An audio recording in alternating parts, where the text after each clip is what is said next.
வணக்கம். மகிழன் செய்திகள். இன்றைய முக்கிய செய்திகள்.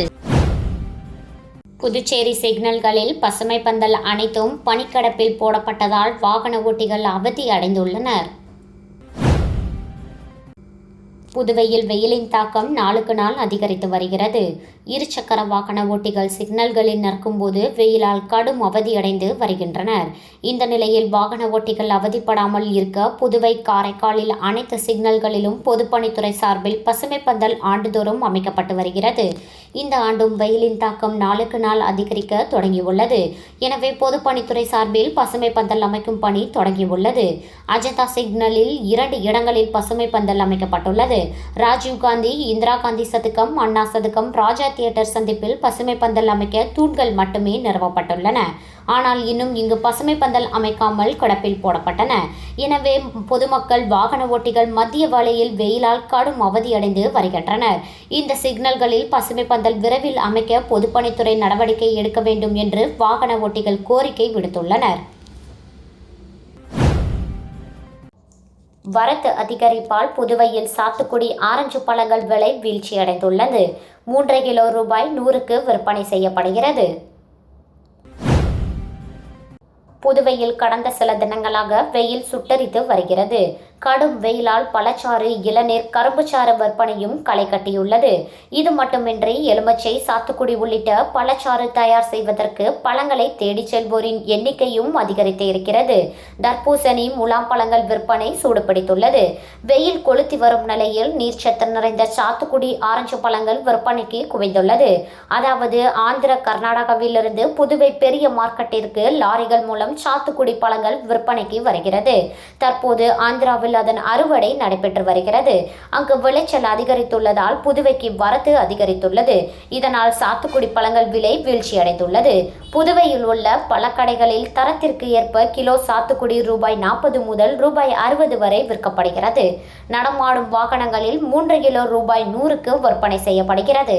கோடை வெயிலை சமாளிக்க பொதுமக்கள் குறைந்த விலையில் சாத்துக்குடியை ஆர்வமாக வாங்கிச் செல்கின்றனர்.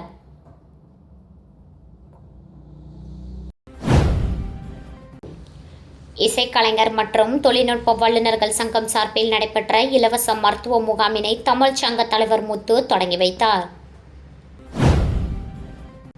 இசைக்கலைஞர்கள் மற்றும் தொழில்நுட்ப வல்லுநர்கள் சங்கத்தின் சார்பாக பிம்ஸ் மருத்துவமனையுடன் இணைந்து வெங்கடா நகரில் அமைந்துள்ள தமிழ் சங்கத்தில் மாபெரும் இலவச மருத்துவ முகாம் நடைபெற்றது.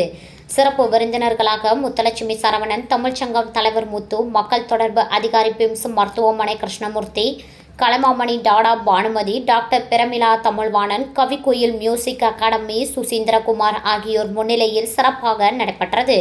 இதில் 500க்கும் மேற்பட்ட இசைக்கலைஞர்கள் தங்கள் குடும்பத்துடன் வந்து பயன்பெற்றனர். மேலும் மருத்துவ முகாமில் கடலூர், காரைக்கால், விழுப்புரம், மரக்காணம் மாவட்டம் இசைக்கலைஞர்களும் பங்கு பெற்றனர். இதற்கான ஏற்பாடுகளை இசைக்கலைஞர்கள் மற்றும் தொழில்நுட்ப வல்லுநர் நலச்சங்க தலைவர் முரளிதரன், செயலாளர் சரவணன், பொருளாளர் நெடுஞ்செழியன் மற்றும் சங்கத்தின் முக்கிய பொறுப்பில் உள்ள அனைவரும் இணைந்து வழிநடத்தினர்.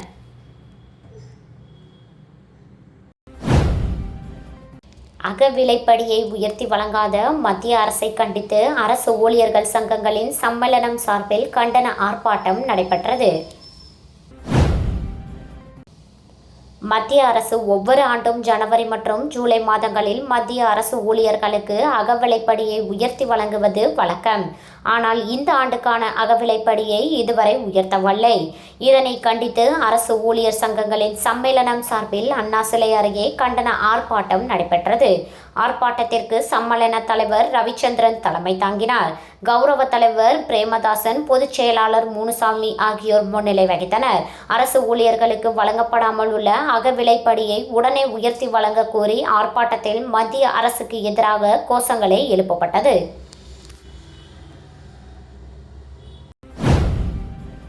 புதுச்சேரியில் கோடை காலத்தை முன்னிட்டு வெள்ளரி பழம் விற்பனை சூடுபிடித்துள்ளது.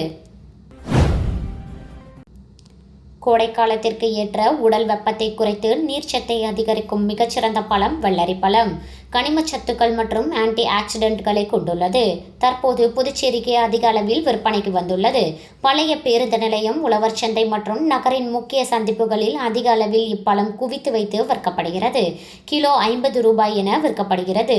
ஒரு வெள்ளரி பழம் குறைந்தபட்சம் அரை கிலோ, அதிகபட்சம் 10 கிலோ என எடையில் உள்ளன. இவற்றை திண்டிவனம், விழுப்புரம் போன்ற தமிழக பகுதிகளிலிருந்து வாங்கி வந்து விற்கின்றனர்.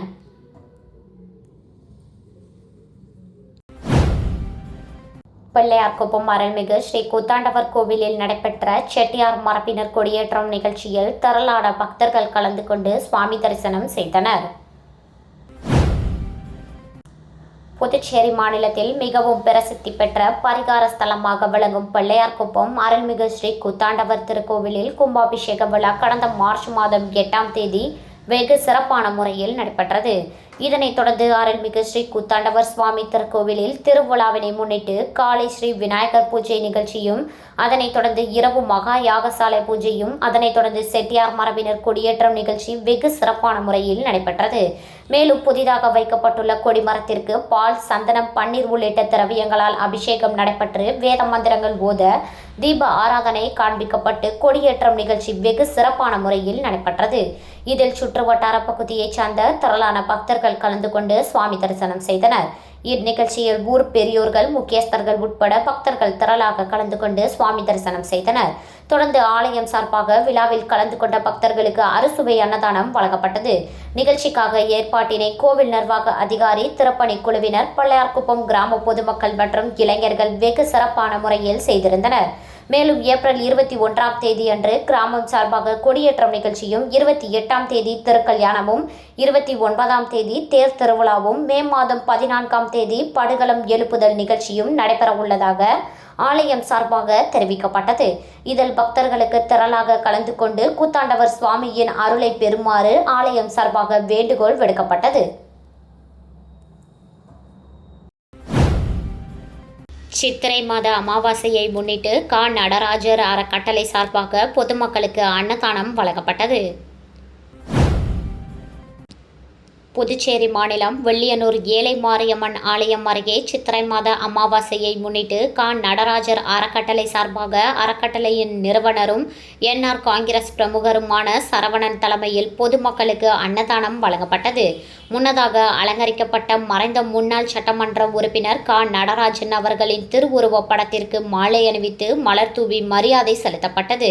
இதனைத் தொடர்ந்து பொதுமக்களுக்கு அன்னதானம் வழங்கி நிகழ்ச்சி தொடங்கி வைக்கப்பட்டது. இதில் திரளான பொதுமக்கள் கலந்து கொண்டு அன்னதானம் பெற்று சென்றனர். நிகழ்ச்சிக்கான ஏற்பாட்டினை நடராஜர் அறக்கட்டளை நிர்வாகிகள் வெகு சிறப்பான முறையில் செய்திருந்தனர்.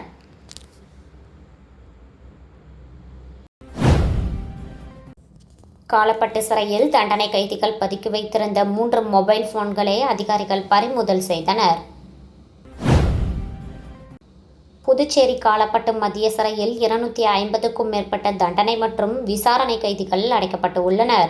கைதிகள் மொபைல் போன் பயன்படுத்துவதாக வந்த புகாரின் பேரில் சிறை அதிகாரிகள் கடந்த 10ஆம் தேதி சோதனையில் ஈடுபட்டனர். அப்போது தண்டனை கைதிகள் அறையின் பின்புறம் உள்ள வாழை தோட்டத்தில் பிளாஸ்டிக் கவர்களில் மறைத்து வைத்திருந்த 3 மொபைல் போன்கள் மற்றும் சார்ஜரை பறிமுதல் செய்தனர். விசாரணையில் மேட்டுப்பாளையம் கொலை வழக்கில் ஆயுள் தண்டனை பெற்ற சங்கர் மகன் முத்து என்ற முத்துக்குமார் 28 வயது, அரியாங்குப்பம் போக்சோ வழக்கில் 10 ஆண்டு சிறை தண்டனை பெற்ற சிங்காரவேலு மகன் ராஜி என்ற ரமணா 25 வயது ஆகியோர் மொபைல் போன்களை பயன்படுத்தி வந்தது தெரியவந்தது. இதுகுறித்த சிறை அதிகாரி பாஸ்கரன் அளித்த புகாரின் பேரில் காலப்பட்டு சப் இன்ஸ்பெக்டர் சிவபிரகாசம் மற்றும் போலீசார் தண்டனை கைதிகள் முத்து, ரமணா ஆகியோர் மீது வழக்கு பதிந்து விசாரித்து வருகின்றனர்.